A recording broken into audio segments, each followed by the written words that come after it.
Today on Ag News Daily. Channeling Good started as a project after the derecho to help out local areas in Iowa that were severely affected. And since then, Channels brought it out to a more national level. The most exciting part is being in the Bay organization. We have 10 product launches in the next 10 years. Yeah, I think we've got a really great lineup that we're bringing out this year, something that's going to step us up above the competitors. We've got some new seed treatments coming out as well. I think we're just kind of in that growth part of Channel where we're kind of stepping into new adventures, and I'm excited to see where it's headed.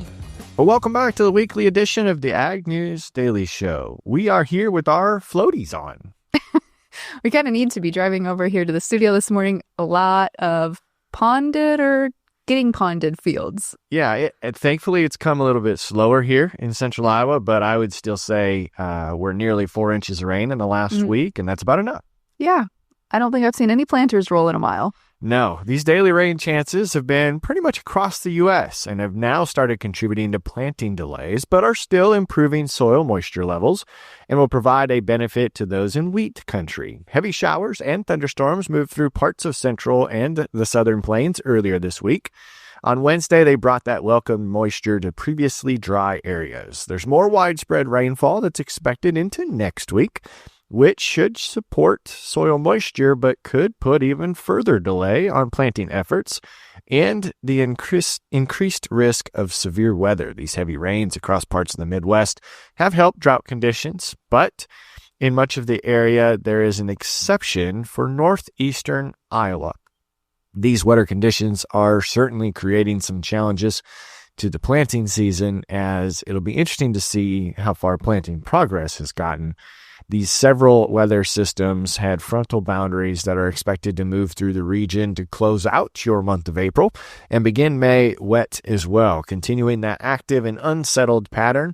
Still, we will have some intermittent dry periods between storm systems that may offer a short window for field work, but particularly where soils are not overly saturated. The lowland flooding is gradually receding in parts of the Mid-South and the lower Midwest. However, now with additional rain coming here late this week, those targeted regions in the further north and west areas of central Texas into the Mississippi Valley will see again raising concerns of renewed flooding and potential further delays for shipments on river and barge traffic. Yeah, that's the thing. The breaks of rain happen, but it's not long enough to let the field dry out. Well, U.S. corn planting slightly outpaced both last year's pace and the 5-year average last week, according to the latest crop progress report released on Monday. As of Sunday, 12% of the nation's corn crop has been planted 1 percentage point ahead of last year and 2 points ahead of the 5-year average. Iowa has been leading the progress with now 18% planted, 11 points ahead of its average pace.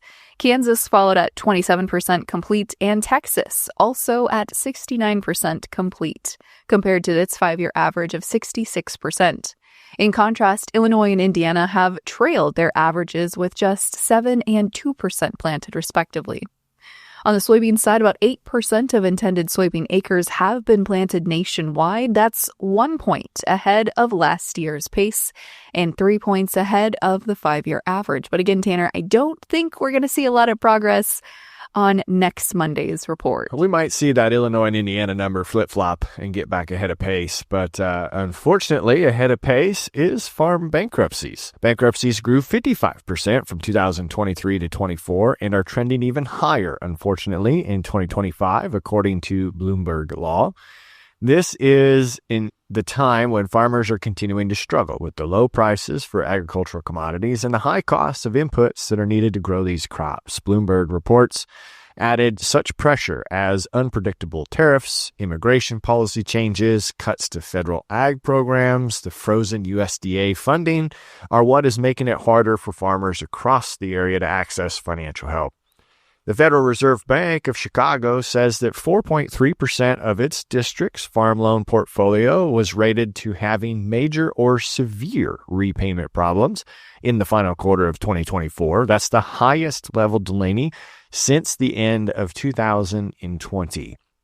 Meanwhile, the Kansas City Fed reports that as farm debt continues to grow and economic conditions worsen, loan delinquency rates have begun to inch up in their district as well.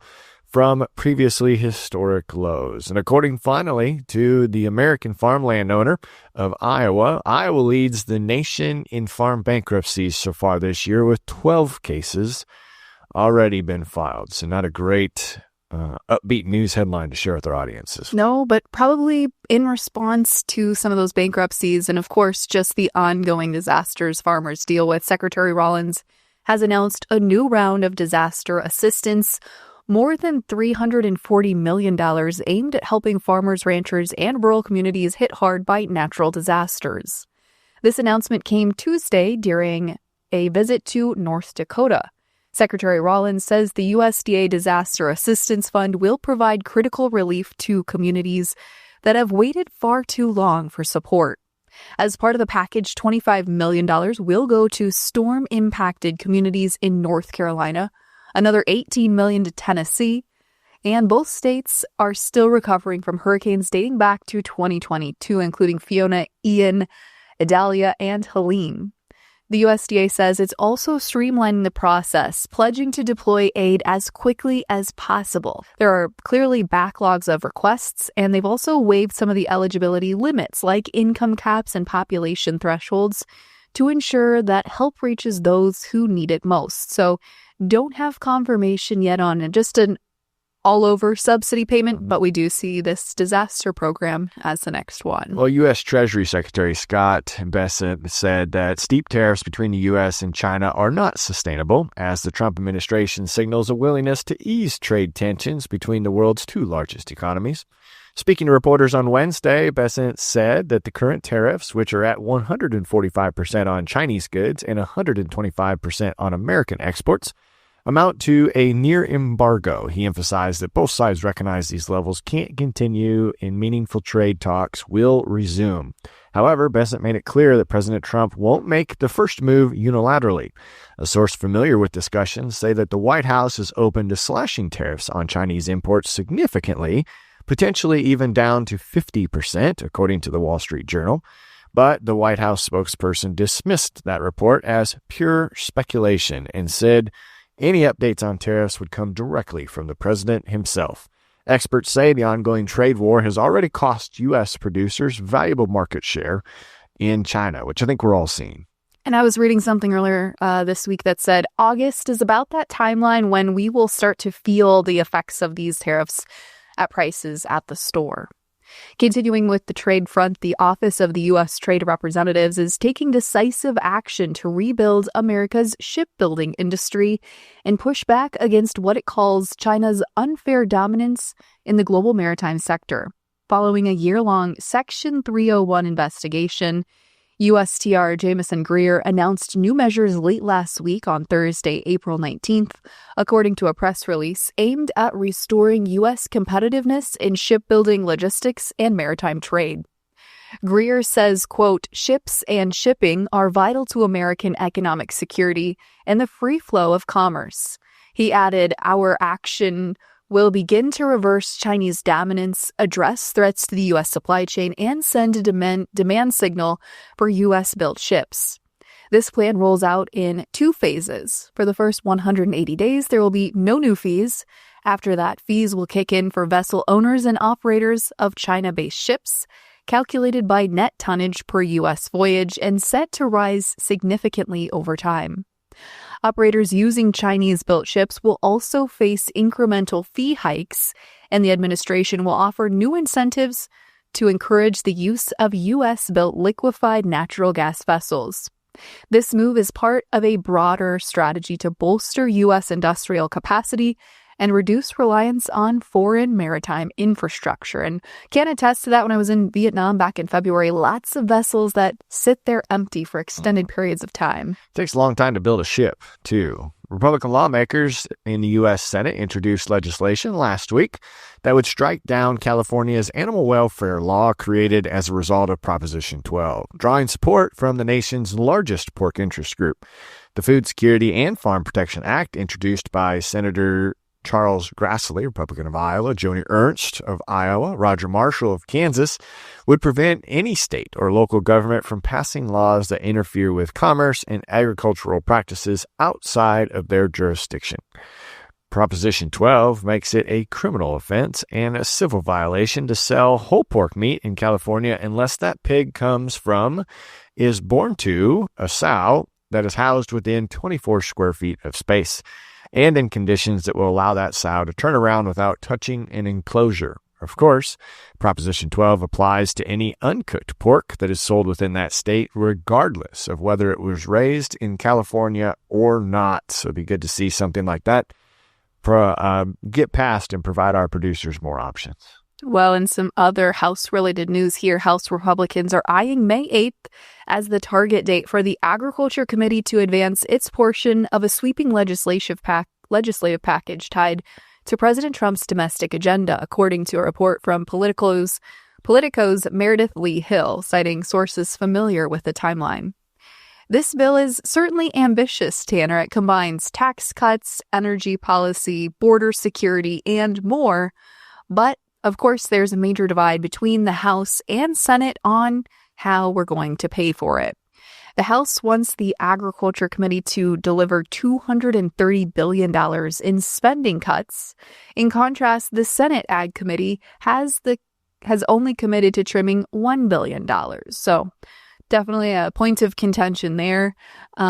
As we look also at other contentious points, the future of SNAP, or the Supplemental Nutrition Assistance Program, formerly known as food stamps, is also on the docket. SNAP, of course, supports more than 40 million lower-income Americans and is a key part of this debate as Republicans weigh deep cuts and fund other parts of the package. Adding to that tension is also Farm State Republicans. They're pushing to include billions of dollars in new funding for farm programs, especially to raise crop reference prices, despite concerns that the bill is already packed with those provisions. These efforts reflect the growing doubt that Congress will pass a standalone bipartisan farm bill this year as well. With few other legislative vehicles available, lawmakers are trying to use their massive package to address some of these unresolved ag priorities that they think may not get addressed in the Farm Bill. So we're maybe seeing some things shuffle around here, Tanner, into this new piece of legislation. That's right. Well, we've got an update that we haven't talked about in quite a while. What's next for Summit Carbon? South Dakota regulators have once again denied Summit Carbon Solutions the bid to build a portion of its multi-state carbon pipeline. On Tuesday, the Public Utilities Commission voted 2-1 against the company's revised permit application, calling the proposed route not viable. This marks the second rejection for Summit, which has been trying to secure its permit since 2022 for the South Dakota leg of its $9 billion pipeline project. The company reapplied last year after the commission denied its original plan. The proposed pipeline would transport carbon dioxide captured from ethanol plants in 5 states to an underground storage site in North Dakota. Some of that carbon, officials admit, could be used to enhance oil recovery from aging wells. Summit hopes to tap into lucrative federal tax cuts for carbon sequestration, but now faces additional hurdles after South Dakota lawmakers passed that law banning the use of eminent domain for carbon pipelines. Governor Larry Rodin signed that legislation back in March. We'll continue to keep an eye on this, but eminent domain typically allows private developers to access land for public projects, with landowners receiving compensation. But under this new law, the carbon pipelines are excluded from that process. So, in response to Tuesday's vote, Summit said it plans to refile with a reduced scope that will continue working with landowners and ethanol plant partners in that area. So haven't heard much out of those projects for a while. They're certainly not giving up, though. They certainly are not giving up. But now let's venture to Argentina. Argentina is poised for a major boost in corn exports. This is according to a new report coming from the USDA's, how do you say that? Attaché office in Buenos Aires. In Buenos Aires. Exports are now expected to hit 37 million metric tons in the upcoming 2025 and 26 marketing year. This would be the third highest level on record, up from 34 million tons the year before. Top buyers of Argentinian corn include Vietnam, Peru, Malaysia, South Korea, Chile, and Saudi Arabia. How many of those have you been to? A good handful. Well, I figured so. On the production side, Argentina is forecasted to harvest 54 million metric tons of corn, up from 49 million last year. This would mark the country's fourth largest ever crop. The USDA says the planted acreage will climb nearly 13%, reaching 17.8 million acres. Farmers are favoring corn over soybeans this year thanks to that strong projected returns, especially in Argentina's key grain belt where wheat and soybean rotation is also typically common. Yeah, I have been to Argentina, can attest to that. You know, they had that really bad drought a few years ago. It seems they've moved beyond that here. But as we look at some other international trade partners, Vietnam, their trade ministry has issued a new directive aimed at cracking down on the illegal transshipment of goods to the United States and other trading partners. This move comes as the country looks to avoid some of those steep U.S. tariffs, according to a document reviewed by Reuters. This directive, dated and effective April 15th, warns that trade fraud is likely to rise amid increasing trade tensions over U.S. tariff policies. And while this directive doesn't name specific countries behind the fraud, nearly 40% of Vietnam's imports come from China. U.S. officials have previously accused Beijing of routing goods through Vietnam to sidestep American duties. And I can attest to that as well. Being in Vietnam, you know, back in February, China's kind of a bully in that part of the world. And Vietnam really does want to do business with the U.S. here. They're very interested in coming to the table. They've already issued quite a few responses here in response to the tariffs that we've seen put in effect here. And so in response to some of these new pieces of information, their prime minister has directed officials to take action against trade fraud and counterfeiting. So comes again as Vietnam's preparing for some of those discussions. And again, I would say most of the Vietnamese people we spoke with while we were in the country, they don't really want to do business with China, but feel that is maybe their only trade partner. I would assume so. We haven't talked cotton in a while. The USDA is forecasting a strong rebound in the global cotton production for 24 and 25 marketing year. The latest projections put worldwide output at 120.9 million bales. That's 7% higher than the highest total since 2017-18. Despite a slight dip from last month's estimate, production outlooks are mixed among major cotton-producing countries. Declines are expected in India and Pakistan, but those losses are more than offset by gains in China, Brazil, and the U.S., as well as Australia. Global meal use is also projected to tick towards 116 million bales, a 1.1% increase over the previous year. However, among top spending countries, only China is expected to reduce its cotton consumption. With production outpacing use, the global ending stocks are forecasted to rise 7%, marking the second highest inventory level at 78.9 million bales since 2015 and 16. Meanwhile, the global cotton imports are expected to decline by 4%, down to 42.4 million bales. Well, part of the reason we might be seeing maybe a shift away from cotton is because new products such as hemp continue to surge as well, which can in some cases be used as an elastic replacement product. As we look at hemp production here, we're seeing a 40% increase from the previous year. That's according to the USDA's National Hemp Report released last week. Planted acreage jumped 64% to nearly 45,300 acres, while harvested acres last year rose to just under 32,700. This growth was largely driven by floral hemp production, which saw production more than double to 20.8 million pounds. That's up 159% from 2023. According to feedandgrain.com, both increased acreage and stronger yields fueled the gains. Harvested area was up 60%, yields averaged 669 pounds per acre, and that brought the overall acreage to about 1,700 pounds per acre. Floral hemp accounted for a massive 87% of the total value of hemp grown outdoors. Meanwhile, hemp seed posted the most dramatic rise in value, soaring nearly 500% to just under $17 million. The report signals renewed momentum in the hemp sector as growers respond to improving market conditions and consumer demand, and is certainly an interesting one to keep an eye on, Tanner. Absolutely. I like keeping an eye on pistachios, but do you like pistachios? They're maybe not my favorite nut. They're not? Well, there is some fun news related to this topic. This year's pistachio crop is estimated at 1.1 billion pounds as the world's pistachio supply continues to climb. The U.S. is now the largest contributor to this, producing over half of the global supply. Jim Zion with Meridian Growers said in late March, one of this year's U.S. crops will be the 1 billion pounds, and it'll be largely sold out because of the growing demand and high-quality crop that most processors are looking for. Nearly 90% of the pistachio crop is sold. The industry struggles with predicting what upcoming harvest yields will be because early estimates can vary. I know they're expensive in the grocery store. They certainly are. Last year's off year for the crop, initially estimated at 1.1 billion and dropped to 800 million pounds, then came back up to 1.2 billion and 1.3 billion pounds, but ended up right where they originally projected it. So who knows, Delaney, where the ending crop numbers will come in, but as of right now, it looks like a good crop.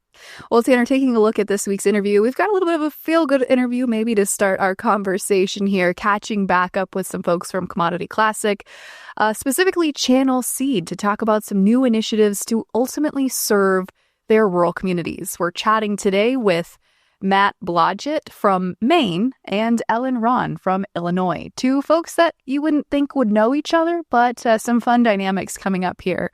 We're going to dive into Channel's refreshed Channeling Good Initiative program. This program is now taking a more local approach by empowering Channel Seed Pros to nominate nonprofit organizations in their own communities for rural funding and supporting that local focus. So let's turn it over to that conversation. Well, it's not often that we get to do some fun, feel-good conversations and stories like this. We're chatting today with Matt Blodgett and Ellen Ron, both farmers and involved in the Channeling Good Initiative, which we'll get into here in just a little bit. I'd love to learn a little bit more about each of your backgrounds. We were talking a little bit before we got started here. You each have some really unique areas that you're in part of the world, but also just some really unique stories. So, Matt, maybe let's start with your background and history. Yeah, so graduated from the University of Maine, business. I started with the Channel organization in 2019, became a seed pro. We live in southern Maine, and we are part of my wife's family farm in southern Maine. But you don't like lobster. I do not like lobster. It's terrible. It's terrible. It doesn't taste like a ribeye. And Ellen, what about your background? I'm from Northwest Illinois. My husband and I farm as well. I started with the Channel brand in 2018 and have been a seed pro ever since. I went to Iowa State University. I did the tri-state tour, as I call it, because I started in Illinois, went to Iowa, then Wisconsin, and back home. So, yeah. I love that. Go Clones. Yes, Yeah. yes. Can I have you? I'm just going to have you pull this up just a It's little bit. a funny There we go. story before we get going. Yeah. I think it was in 2010. When was New Century Farmer? In 2010, the Collegiate FFA. Yeah. I was a representative from Maine, and her husband Justin was representative from Illinois. Wow. We met there, and then I think my first Channel trip in Mexico. In I was 2020, like, "That's actually. Justin ran over there. I went over, and I didn't realize Ellen was a seed pro. So Yeah. it's a small world. Yeah, you never know how you're going to get connected and then Yep. maybe reconnect later in Yeah. life. I love Met that. in Iowa, reconvened in Mexico. Yeah. Right? How could you go wrong? So many good connections, but let's talk more about Channel's Good Initiative and how it's recently evolved as well. Let's start with you. So Channeling Good started as a project after the derecho to help out local areas in Iowa that were severely affected. And since then, Channel's brought it out to a more national level. And they allowed all of us seed pros to apply for a nonprofit organization in our communities that we felt strongly about. And so last year was the first year for that. And I forget how many seed pros. Do you know? I don't remember how many seed pros, but they awarded $175,000 Wow. Yeah. across the country. Yeah. The local organizations, yeah. To bring it back to our hometowns, basically.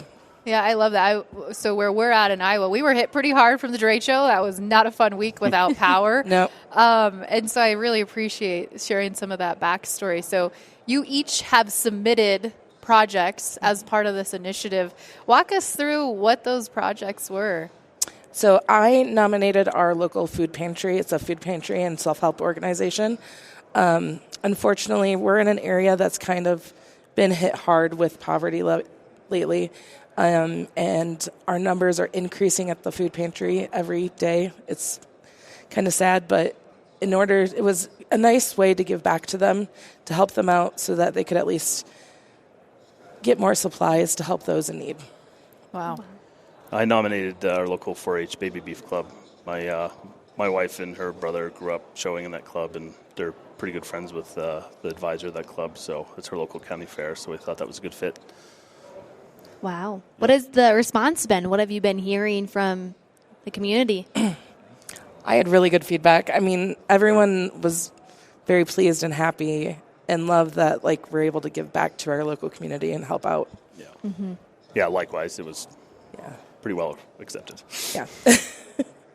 Yeah, I think that's just so unique to see a company stand up, take an opportunity to help local communities where you guys are located as Seed Pros and really invest in your local communities. You don't always hear about companies doing that, Yeah. so it's a really unique experience. What has some of the feedback been from other folks in your seats as Seed Pros that you've been able to discuss about this project? I know a couple of my other fellow Seed Pros donated to some rescue organizations like fire departments and stuff for grain bin rescue systems and stuff, and that's been really, really well received too. Yeah. Some of that equipment can be really costly, so help cost share that's been pretty cool. And something that's needed everywhere, especially sure. in the ag community. Even in Maine. Yeah. I think sometimes it's easy to just go to your day job 8 to 5 or be a farmer and not always think about how else can I serve, how can I volunteer and ask those questions. So how have you really balanced doing your job and helping in the seed side, but giving back? How have you really balanced those two? I feel like it's kind of part of the norm for me. I mean, I grew up in a family that always gave back and always had some kind of volunteering going on. So growing up and being able to do the same thing is kind of a rewarding factor, I would say. Mm-hmm.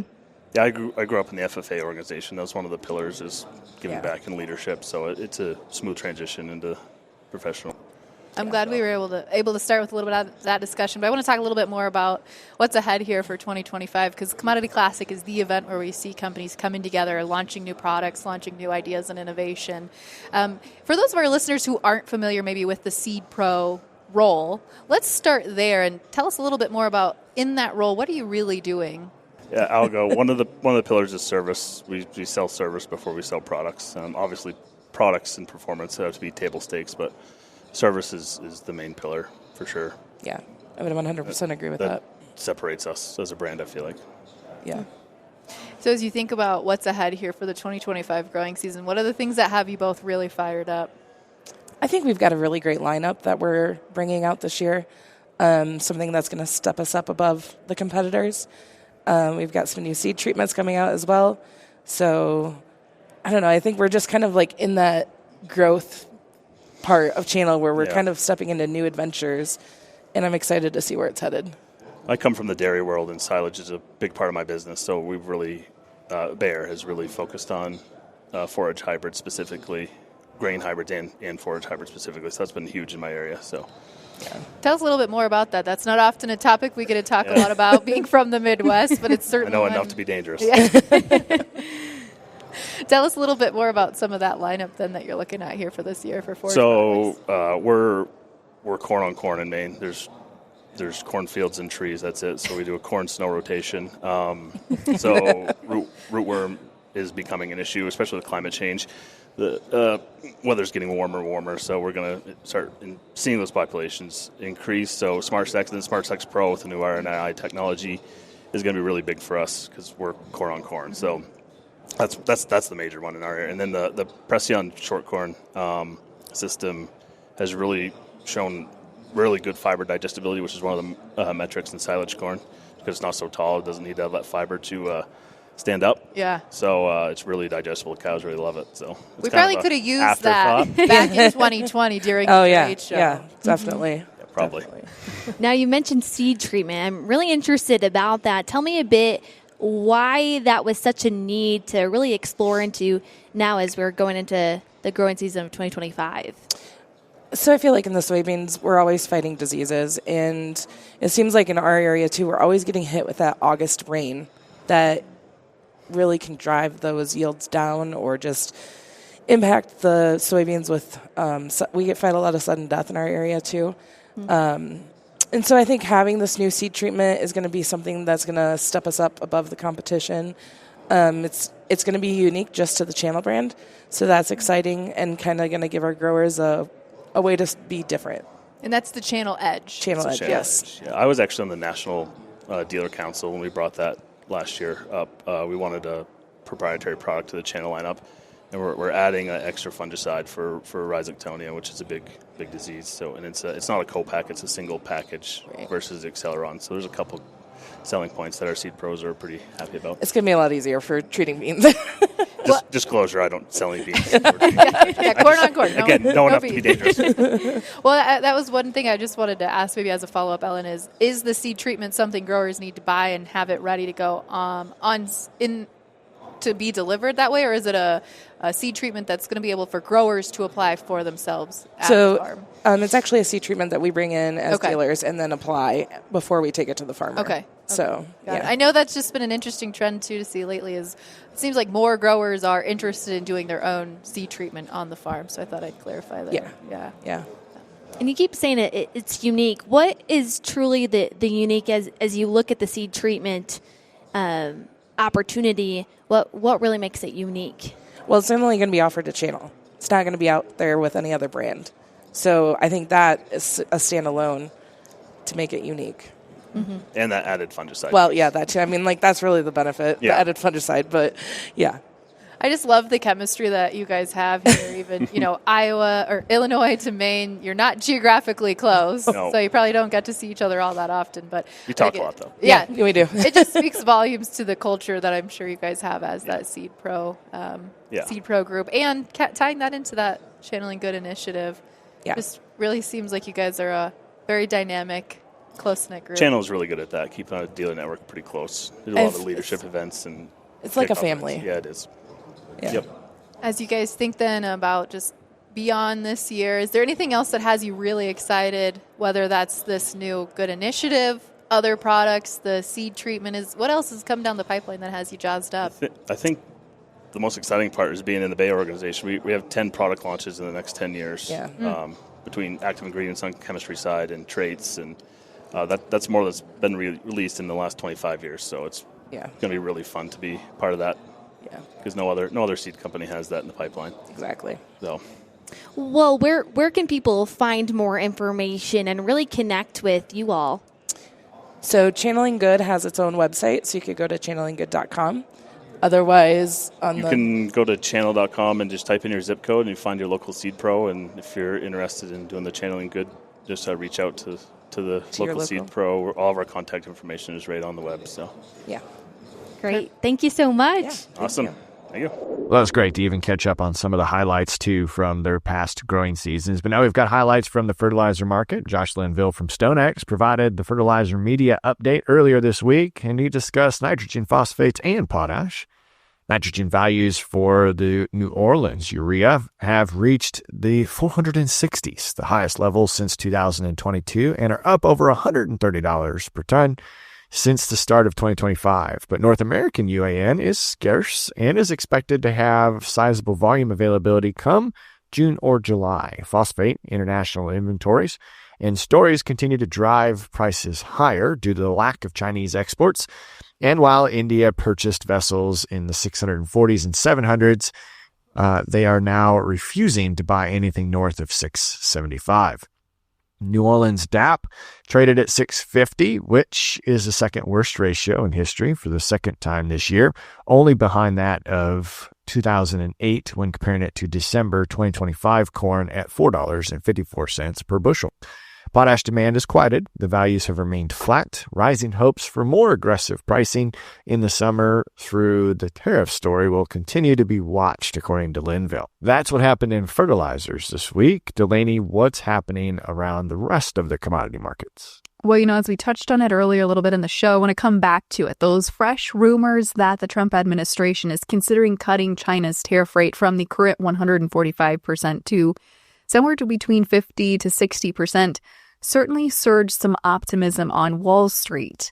President Trump went on to tell reporters this week he's been in official contact with Chinese officials about a potential deal. However, China negated that, saying it was, quote, fake news, and has done little to confirm that they are willing to come to the trade table. Export sales this week came in higher at the higher end of the trade estimates for corn and the lower end of estimates for soybeans, and at the bottom of expectations for wheat, with some net cancellations seen. Regardless, though, corn and soybeans bounced higher on Thursday, in particular for corn there on those strong export numbers. But slow planting and rain delays may continue to be a story the market falls back on in between news stories here, Tanner. So that's kind of the big headlines driving markets this week. Yeah, I think across social media, it has been interesting watching this planting delay, at least in the state of Iowa. Not only are people getting their shops cleaned out and necessary repairs made, but now we're all twiddling our thumbs, and I'm afraid it's going to start moving to houses and garages. You can come clean my garage. No, thank you. I have my own mess to deal with. But listeners, we appreciate you and all that you do when you tune in to us. Continue to share this with your friends and give us topic suggestions. Check us out on YouTube. Come watch us rather than just listen. But Delaney, what do you say for this week? Should we let them go? Let's let them go.